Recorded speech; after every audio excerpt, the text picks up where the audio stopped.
அஸ்ஸலாமு அலைக்கும் ரஹ்மத்துல்லாஹி பரக்காத்துஹு. பெரும்பாலான வீடுகளில் பெத்தவங்களுக்கு கோவம் வந்துட்டு அவங்களோட பிள்ளைகள சனியே, மூதேவி, உன்னத்துக்குமே நீ லாயக்கில்ல. என் கண்ணு முன்னாடி இருக்காத எங்கேயாவது போய் தொல. இப்படிப்பட்ட நிறைய வார்த்தைகள் ஏன் இதை விட சொல்ல முடியாத வார்த்தைகளை வச்சு கூட குழந்தைகள திட்டுறாங்க.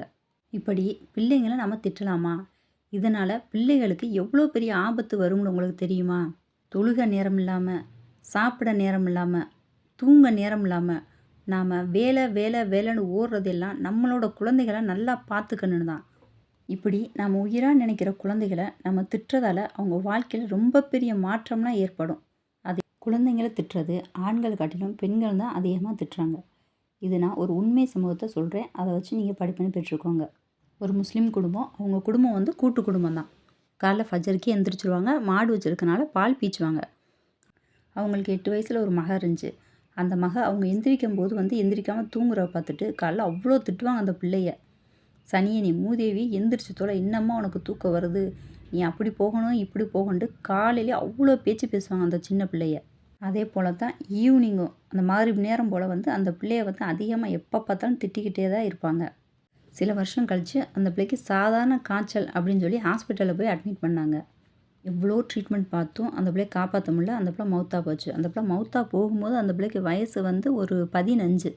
உயிரோடு இருக்கும்போது குழந்தைகளை திட்ட வேண்டியது, இறந்ததுக்கப்புறம் எப்படி வாழ போகிறேன்னு நினச்சி அழுக வேண்டியது. குழந்தைகள்கிட்ட எப்படி நடந்துக்கணும், குழந்தைகள்கிட்ட எப்படி பேசணும் அப்படின்றத பற்றி இஸ்லாம் பல ஹதீஸ்களில் சொல்லி காட்டுது. அல்லாஹ்வின் தூதர் ஸல்லல்லாஹு அலைஹி வஸல்லம் அவர்கள் கூறியுள்ளார்கள், உங்கள் உயிர், உங்கள் பிள்ளைகள், உங்கள் செல்வத்தை பற்றி சபிக்காதீர்கள். ஏனென்றால் நீங்கள் சபிக்கும் நேரம் இறைவன் பிரார்த்தனை ஏற்றுக்கொள்ளப்படும் நேரமாக இருந்தால் அது அப்படியே ஏற்றுக்கொள்ளப்படும். அதனால் உங்களுக்கு தீங்கு ஏற்படலாம். மேலும் இன்னொரு ஹதீஸில் வந்திருக்கு, அல்லாஹ்வின் தூதர் ஆண்களுக்கு பயான் நடத்திட்டு பெண்களுக்கு பயான் நடத்தும் போது பெண்கள்கிட்ட சொன்னாங்க, பெண்களே நீங்கள் அதிகமாக தர்மம் செய்து கொள்ளுங்கள் அப்படின்னு சொல்லி சொன்னாங்க. ஏன்னா நான் உங்களை தான் அதிகமாக நரகத்தில் பார்த்தேன். அப்போ பெண்கள்லாம் கேட்டாங்க, நாங்கள் மட்டும் ஏன் நரகத்தில் அதிகமாக இருக்கிறோம், யார் ரசூலுல்லாஹ், இதுக்கு காரணம் என்ன அப்படின்னு சொல்லி கேட்டப்ப நபி சொன்னாங்க, நீங்கள் தான் அதிகமாக சாபம் விடுறீங்க அப்படின்னு சொல்லி சொன்னாங்க. பெற்றவங்களோட சாபம் குழந்தைகளுக்கு அப்படியே பலிக்கும்.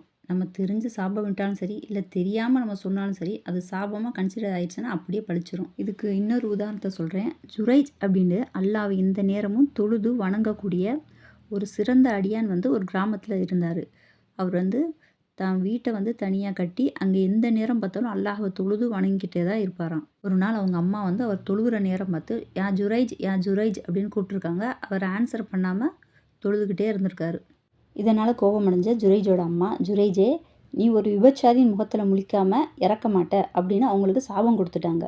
சில நாட்களில் மக்கள்லாம் தங்களுக்குள்ளே பேசிக்கிறாங்க, நம்ம ஊரில் இப்படி ஒரு இரையச்சம் நிறைஞ்ச அடியான் இருக்கிறாரு, அவரை யாராலையுமே வழி எடுக்க முடியாது அப்படின்னு தங்களுக்குள்ளே பேசும்போது அங்கே ஒரு விபச்சாரி, யாராக இருந்தாலும் என்னுடைய அழகை பார்த்து மயங்கிடுவாங்க, நான் அவரை வழி எடுக்கிறேன் அப்படின்னு சொல்லிட்டு ஜுரைஜ் தொழுகும்போது அவர் முன்னாடி போய் அவரை மயக்க ட்ரை பண்ணாங்க. ஆனாலும் ஜுரைஜ் அந்த பெண்ணை திரும்பி கூட பார்க்கல. இதனால் கோபப்பட்ட அந்த பெண் ஒரு ஆடு மேய்க்கிற இடையன்ட்ட போய் தவறுதலாக நடந்து அவன் மூலம் கர்ப்பமாகிறா. நாட்கள் அந்த பெண்ணுக்கு குழந்தையும் பிறக்குது. அந்த குழந்தைய தூக்கிட்டு ஊர் மக்கள் எல்லாத்துட்டையும் சொல்கிறான், நீங்கள் இரையச்சம் உள்ள அடியான்னு நீங்கள் நினச்சிட்டு இருக்கீங்களே, அந்த ஜுரைஜ் தான் இந்த வாப்பா அப்படின்னு சொல்கிறா. இதை கேட்ட ஊர் மக்கள் எல்லாரும் ஜுரைஜ் தொழுகக்கூடிய அந்த சிறிய குடியில் அடித்து உடச்சிடுறாங்க. ஜுரைஜையும் அடிக்கிறாங்க. ஒன்றுமே புரியாமல் ஜுரைஜ் ஏன் இப்படி நடந்துக்கிறீங்க அப்படின்னு சொல்லி மக்கள்கிட்ட கேட்கும்போது மக்கள் எல்லாருமே சொல்கிறாங்க, நீ பெரிய தொழுகையாளி வணக்கசாலின்னு நாங்கள் நினச்சோம், ஆனால் இப்படி ஒரு காரியத்தை பண்ணியிருக்கியே அப்படின்னு மக்கள்லாம் அவரை ஏசுனாங்க.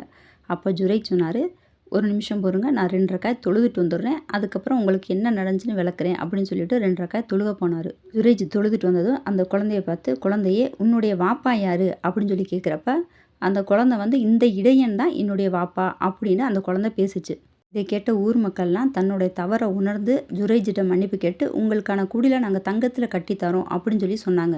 ஆனால் அதுக்கு ஜுரைஜோ இல்லை வேண்டாம், எனக்கு எப்பவும் போல் நார்மலாக கட்டி கொடுங்க அப்படின்னு சொன்னார்.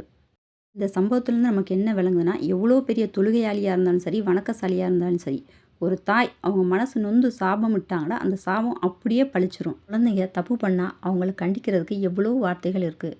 இதுபோல் சாபமிடுறபடியான வார்த்தைகளை குழந்தைகள்கிட்ட யூஸ் பண்ணாமல் இருக்கிறது அவங்க வாழ்க்கைக்கு தான் நல்லது. குழந்தைகள் சிறு வயதில் இருக்கும்போது நாம் அவங்ககிட்ட கண்ணியத்தோடு நடந்தால் தான் நம்ம முதியவங்களாகிறப்ப நம்ம குழந்தைங்கள் நம்மகிட்ட கண்ணியமாக நடத்துப்பாங்க.